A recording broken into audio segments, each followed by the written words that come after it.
país, a quien hemos tenido realmente la complacencia en otros programas de tenerlo presente y analizar la política y la situación del país en general.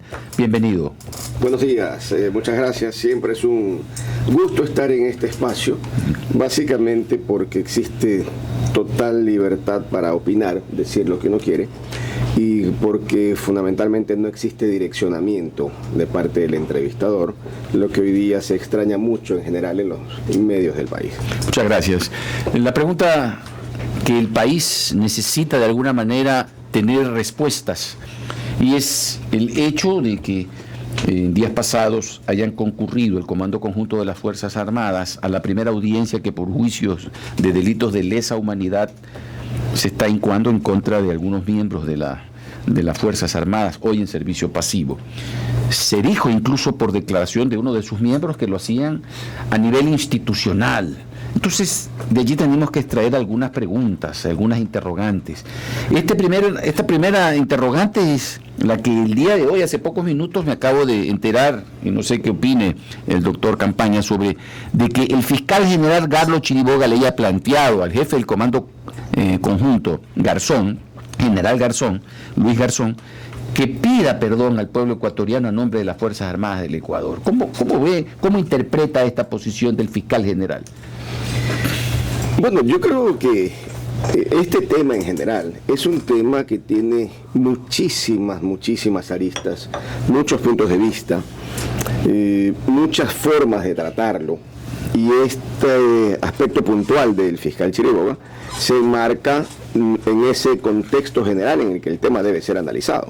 Es decir, no creo que basta referirse a lo que opina el fiscal en un momento dado sin tener muy claro cuál es el contexto.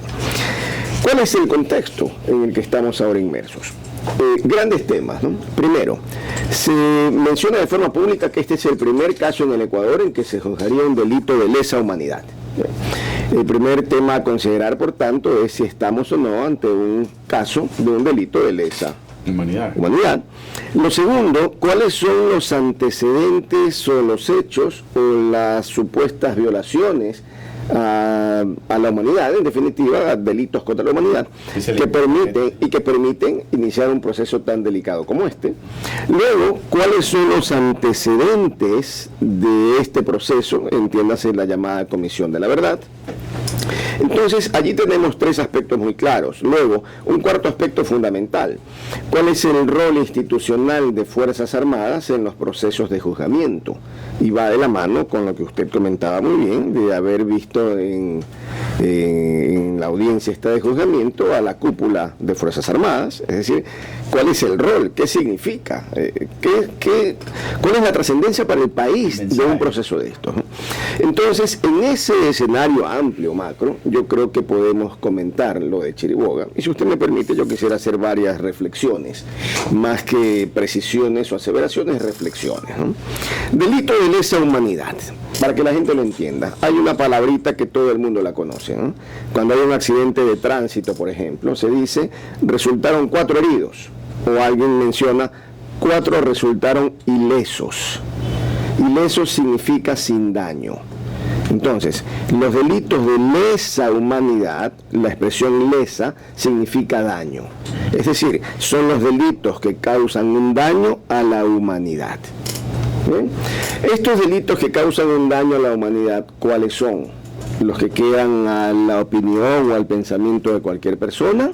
¿O están legal y jurídicamente tipificados? Es decir, mencionados en textos legales para permitir eventualmente que una determinada conducta pueda adecuarse al tipo penal.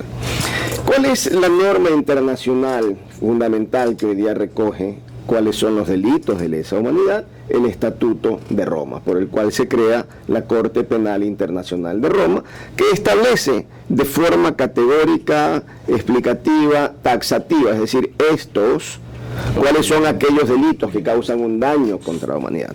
Muy bien, y en ese sentido entonces... contra la población civil, además. Claro, es que se entiende que cuando hay un daño contra la población civil, se causa un daño contra la humanidad. Pero no cualquier daño ni cualquier circunstancia. Eso de una parte.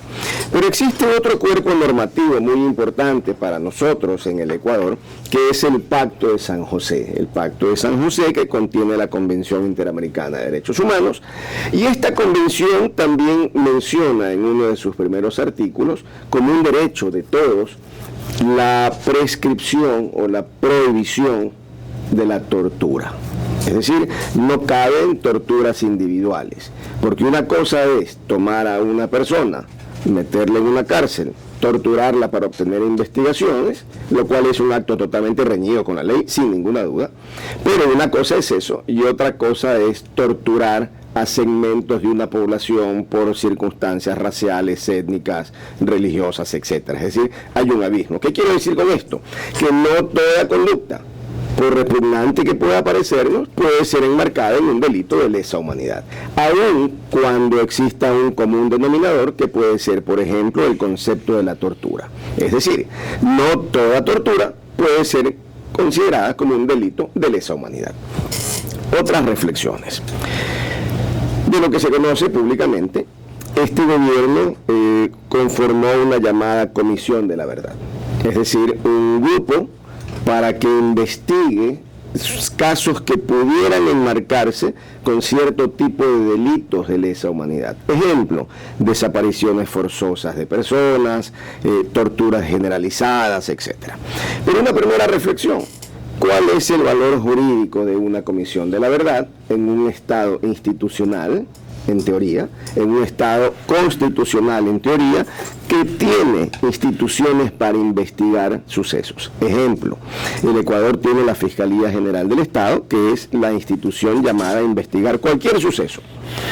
Y de repente se crea una comisión que contraviene o que está fuera de lo que es puntualmente la institucionalidad, se la crea por decreto ejecutivo, se la integra con un viso fundamentalmente político, y entonces un sesgo ideológico político muy claro, y esta comisión, que no forma parte de la estructura institucional formal del Estado ecuatoriano, de repente empieza a sacar informes, y esos informes que son obtenidos, y conozco de cerca porque en algún caso he participado como abogado, son informes que no han respetado, al menos en los pocos casos que yo he podido conocer, no han respetado lo que se conoce técnicamente como el debido proceso.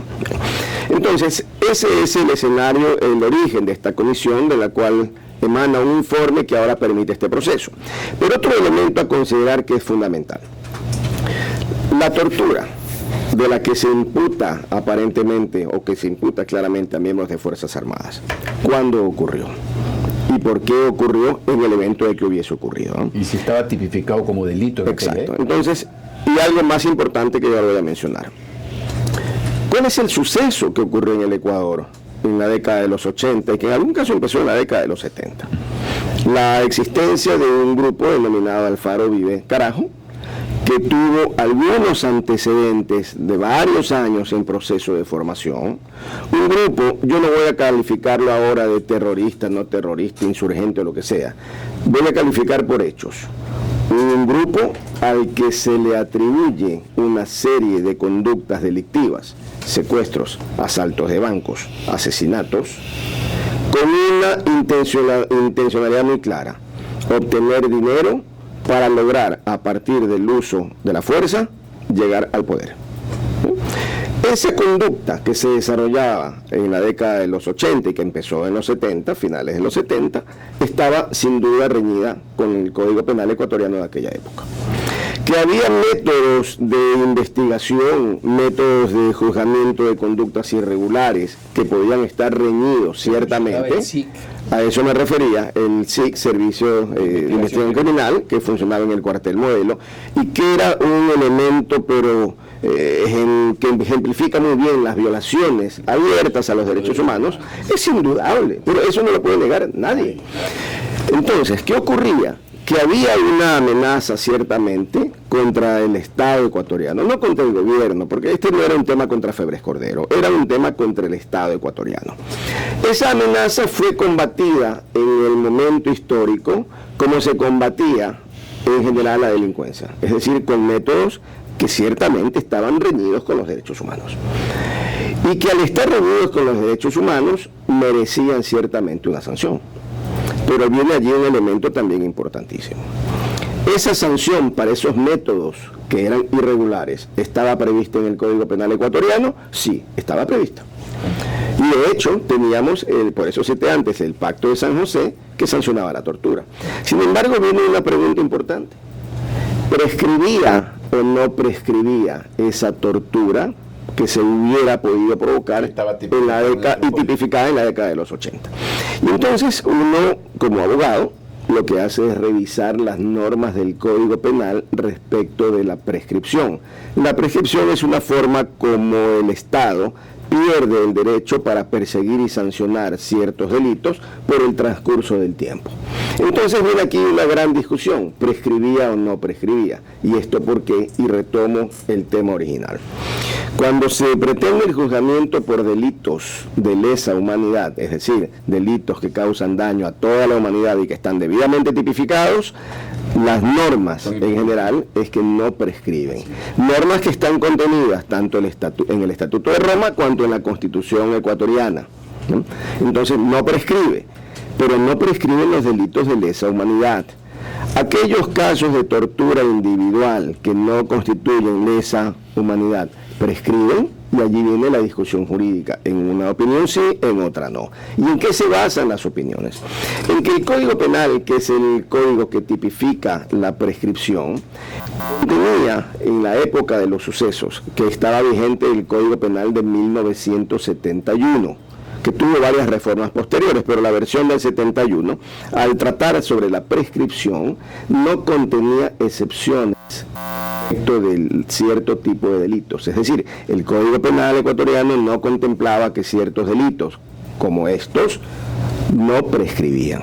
En consecuencia, la norma general es que prescribían. Luego se dicta la Constitución de 1998. Y la Constitución de 1998 contempla ciertos delitos como imprescriptibles. Ejemplo, el peculado, el enriquecimiento ilícito. Y entre otros, aquellos que impliquen afectaciones o delitos de lesa humanidad. 1998. Los sucesos de los que estamos hablando son de la década del 80 puntualmente. Y me parece que aquí se refiere muy bien a la época puntual del gobierno de Febres Cordero. Y si no me equivoco, a los años 84 y 85. ¿Qué decía el Código Penal ecuatoriano respecto de la prescripción? Que ciertos delitos prescribían en 10 años. Entonces, si los sucesos eran del 84-85, al 95 habían prescrito. La Constitución se dicta en el 98 y contiene la no prescripción, pero esa Constitución no puede ser aplicada de forma retroactiva. En consecuencia, tenemos un primer elemento para el análisis. Yo no estoy diciendo si prescribió o no, me refiero objetivamente a una lectura. Luego se reforma el Código Penal de 1971 y tiene varias reformas, la última de las cuales es del año 2001, ya en el gobierno del doctor Gustavo Noboa Bejarano. Y en el año 2001, al reformarse el artículo 101 del Código Penal, se incluye en ese artículo la no prescripción de este tipo de delitos. Es decir, de una parte, aparentemente ya había prescrito para el año 95 y en el 2001 recién se reforma el Código Penal para incluir normativamente lo que mandaba la Constitución del 98. En ese escenario, una primera lectura pudiera sugerir que entonces los hechos de tortura por los que se está acusando a las Fuerzas Armadas, número 1, están prescritos. Número 2, que serían hechos aislados, porque no eran hechos dirigidos contra una población de forma generalizada. No es que había la tortura para exterminar a los... ni la política de Estado para exterminar a los negros, a los indios, a los homosexuales, o etcétera. Un grupo humano. Un grupo focalizado. Entonces tenemos un segundo factor. Un tercer factor que me parece sumamente importante y que ya lo mencioné, pero que lo sintetizo ahora, es el resultado del trabajo de la Comisión de la Verdad, absolutamente cuestionable. Y cuarto, viene entonces este proceso penal que se inaugura, y se inaugura con muchísima publicidad, ¿no? Es decir, el Ecuador se enmarca en el juzgamiento del primer caso para juzgar delitos de lesa humanidad. Es decir, nos embarcamos en la corriente defensora de derechos humanos, en teoría porque así se lo quiere plantear. Y en ese escenario vienen entonces dos observaciones que mencioné antes. La primera, la institucionalidad. Se convoca una audiencia de juzgamiento de algunas personas, porque no se está acusando como tal a Fuerzas Armadas, se está acusando a algún general, algún coronel, algún miembro.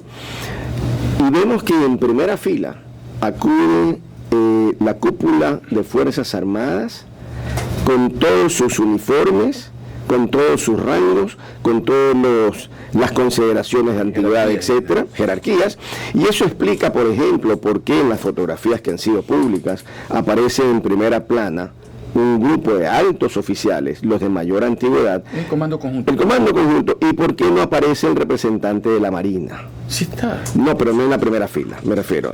Está de alguna manera separado, lo que pudiera entenderse como un tema de antigüedad, eventualmente, es una posibilidad. Pero ¿qué es lo de fondo? Lo de fondo es que un segmento fundamental de la sociedad ecuatoriana, Fuerzas Armadas, representada por el alto mando, concurre a un proceso judicial para enviar un mensaje a los jueces. Aquí estamos. Yo me pregunto si en un Estado absolutamente democrático, con independencia judicial, separación de poderes, etcétera, sería admisible la presencia del alto mando de Fuerzas Armadas. Esto es guardando las distancias, pero haciendo un ejercicio similar a cuando se produjo el juicio del diario El Universo. Es decir, pudimos ver en la misma sala, estaba desde el presidente de la República, por todo prácticamente el gabinete de Estado.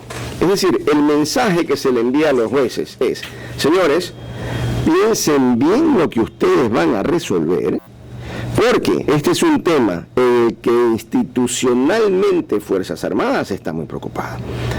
Y a la par, en las afueras del recinto judicial, una serie de funcionarios en servicio pasivo, lo cual es menos importante, ¿Qué es lo que más le preocupó al fiscal? Sí, pero es menos importante en el sentido de que, siendo ex militares, no es la institucionalidad en funciones. Pero el mensaje que se envía a los jueces es un mensaje sumamente grave, que menoscaba o que podría menoscabar ¿qué? Un principio fundamental de una sociedad democrática: la libertad e independencia de los jueces, que tienen que someter un caso puesto a su consideración. Vamos a un corte publicitario y regresamos con el doctor Jofre Campaña.